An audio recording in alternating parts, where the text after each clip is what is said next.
Hello everyone, welcome to my channel. And today's video guys, kita nyo, luto na naman tayo. Meron akong glutinous dito. Hinati ko siya ng tatlo.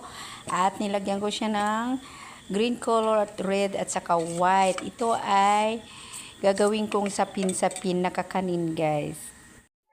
Ito na yung guys, nauna ko nang nilagay yung green.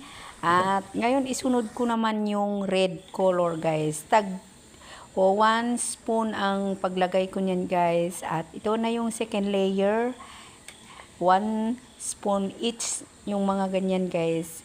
Ito ay masarap kasi ito glutinous at coconut gata.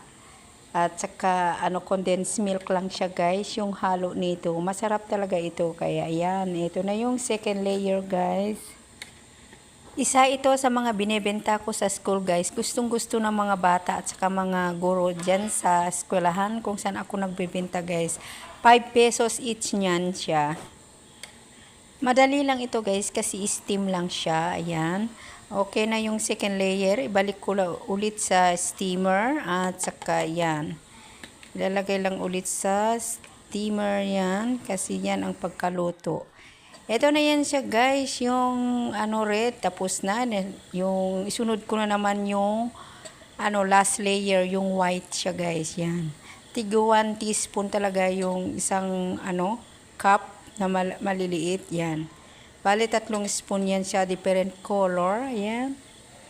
Madali lang, at shout out sa inyong lahat. Thank you guys for watching, and don't forget to share, like, and leave a comments to my section below guys. At yan, maraming salamat guys sa pag-support nyo sa aking channel. At itatry ko guys na mag-upload pag may time ako mag-upload guys. Ayan, ibalik ulit ito sa steamer. Yan sa guys, dapat makumukulo yung continue ang kulo ng tubig para sa mga ini-steam. Ito na yan siya guys, natapos ng lahat at ito na siya. At tatanggalin ko na sa ulman. Ito yung itsura na siya guys, yan. Diba maganda ang itsura, attractive sa mga bata. Ayan guys, maraming salamat sa pag-support sa aking mga upload guys, at see you sa next video. Keep safe everyone. Yan, tapos na ito guys, 5 pesos each nyan. At kita-kita tayo sa susunod na video guys. Take care everyone. Bye.